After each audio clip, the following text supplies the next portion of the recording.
चलिए आज बात करते हैं एक ऐसे नायक की जिनकी ताकत की कोई सीमा नहीं थी।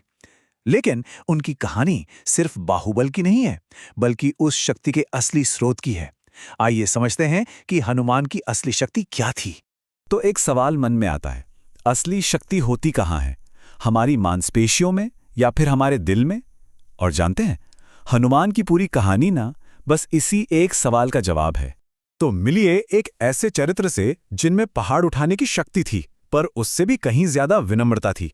और यही जो विरोधाभास है ना, यही उनकी कहानी को इतना खास बना देता है। तो उनकी कहानी शुरू होती है बचपन से, एक ऐसे दौर से जब शक्ति तो थी, बेहिसाब थी, पर उसे संभालने वाला विवेक वो नहीं था। जरा सोचिए, एक बच्चा सुबह सुबह उगते हुए सूरज को देखता है और उसे एक मीठा पका हुआ फल समझ लेता है। और जानते हैं क्या? अगले ही पल उसे निगलने के लिए सीधा आकाश में उड़ जाता है। ये थी उनकी बेहिसाब और अनियंत्रित शक्ति की पहली झलक। अब जाहिर है इस हरकत का अंजाम भी बड़ा हुआ।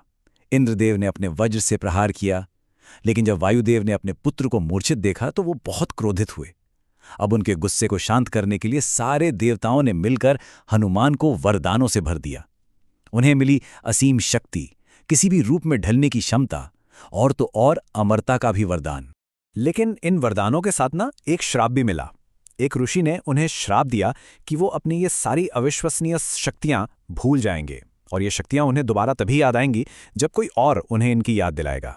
यही श्राप आगे चलकर उनकी कहानी का सबसे बड़ा टर्निंग पॉइंट बनने वाला था। और फिर सालों बाद वो वक्त आया जब उस भूली हुई शक्ति को एक महान मकसद के लिए जागना था। तो सीन है रामायण का।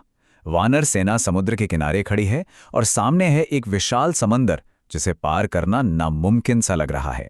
मिशन था माता सीता को खोजना, और ऐसा लग रहा था कि मिशन यहीं खत्म हो जाएगा।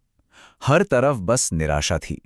और तभी उस निराशा के पल में जांबवान हनुमान के पास आए। उन्होंने हनुमान को याद दिलाया उनके जन्म के बारे में, उन वरदानों के बारे में, और उनकी उस भूली हुई असीम शक्ति के बारे में। ये वही पल था जिसके लिए वो श्राप एक तरह से बना था। और बस जैसे ही उन्हें अपनी शक्ति याद आई, उनका सारा डर, सारा संदेह, सब कुछ मिट गया। क्यों? क्योंकि अब शक्ति के साथ एक मकसद जुड़ गया था, श्री राम की सेवा। उन्होंने जयघोष किया, जय श्री राम, और एक ही छलांग में उस असंभव समंदर को पार कर लिया। तो यहां सीख बिल्कुल साफ है, भक्ति हर डर को खत्म कर देती है। लंका पहुंचकर हनुमान जी ने दिखाया कि शक्ति सिर्फ शरीर में नहीं, बुद्धि में भी होती है। और ये किस्सा दिखाता है कि अहंकार कैसे अपनी ही आग में जलकर राख हो जाता है। तो हुआ ये कि रावण ने सजा के तौर पर हनुमान जी की पूंछ में आग लगवा दी। लेकिन हनुमान जी ने क्या किया? उन्होंने उस सजा को ही अपना सबसे बड़ा हथियार बना लिया और उसी आग से सोने की लंका को जलाकर राख कर दिया। सीधा सा सबक है, जिस आग से रावण हनुमान को नुकसान पहुंचाना चाहता था, उसी आग ने रावण का ही सब कुछ खत्म कर दिया। मतलब बुराई हमेशा अपना विनाश खुद ही करती है। चलिए अब देखते हैं उनकी शक्ति का एक और रूप।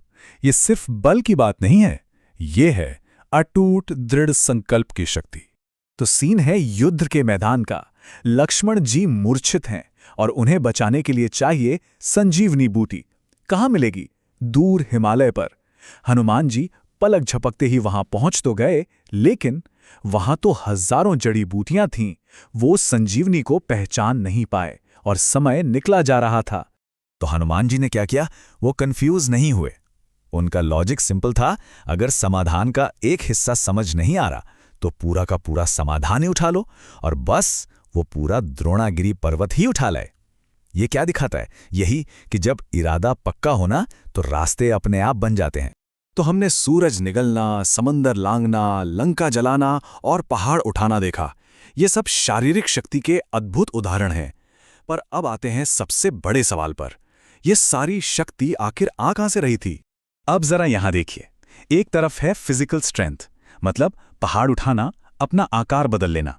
ये वो ताकत है जो सबको दिखती है। पर दूसरी तरफ जो असली चीज है, वो है उनकी भक्ति की शक्ति। अब इसका मतलब क्या है? इसका मतलब है निस्वार्थ सेवा, यानी हर काम अपने प्रभु के लिए करना, अपने लिए नहीं। इसका मतलब है अटूट साहस, वो हिम्मत जो तब आती है जब पता हो कि हम सही रास्ते पर हैं। और सबसे जरूरी, पूरी विनम्रता। ये मानना कि चाहे कितनी भी ताकत आ जाए, हम हैं तो बस एक सेवक। ये सारी चीजें, ये सब उनकी भक्ति से ही आई थीं। और इस भक्ति का सबसे बड़ा सबूत कब सामने आया? जब किसी ने उनकी श्रद्धा पर ही सवाल उठा दिया। उनसे पूछा गया कि आप हर वक्त राम राम क्यों जपते रहते हैं? जानते हैं हनुमान जी ने क्या किया? उन्होंने कुछ कहा नहीं, बस अपनी छाती चीरकर दिखा दी। और सबने देखा कि उनके दिल में, उनकी हर एक धड़कन में श्री राम और माता सीता विराजमान थे। अब इससे बड़ा सबूत और क्या हो सकता था भला? यही तो इस पूरी कहानी का निचोड़ है। हनुमान की असली शक्ति उनकी मसल्स में या उनके वरदानों में नहीं थी। वो ताकत आ रही थी उनकी अटूट भक्ति से, उनकी श्रद्धा से। और सच तो ये है कि जब किसी का दिल और दिमाग किसी एक चीज के लिए पूरी तरह से समर्पित हो जाता है ना, तो फिर पहाड़ उठाना भी मुमकिन लगने लगता है। तो आखिर हनुमान की कहानी से हम क्या सीख सकते हैं? देखिए, 4 बड़ी बातें हैं। पहली, कि असली शक्ति विनम्रता से आती है। दूसरी, कि सच्ची भक्ति हमारे अंदर के हर डर को मिटा सकती है। तीसरी, कि हम सबके अंदर भी एक छिपी हुई शक्ति है। और चौथी बात, कि कभी-कभी हमें बस किसी ऐसे की जरूरत होती है जो हमें हमारी उस ताकत की याद दिलाए। तो सोचने वाली बात यह है कि हम सबके अंदर जो वो छिपी हुई ताकत है, उसे याद दिलाने वाला हमारा जांबवान कौन है या क्या है? तो अगर आपको हमारी ये पेशकश अच्छी लगी हो तो इसे लाइक और शेयर जरूर कीजिएगा।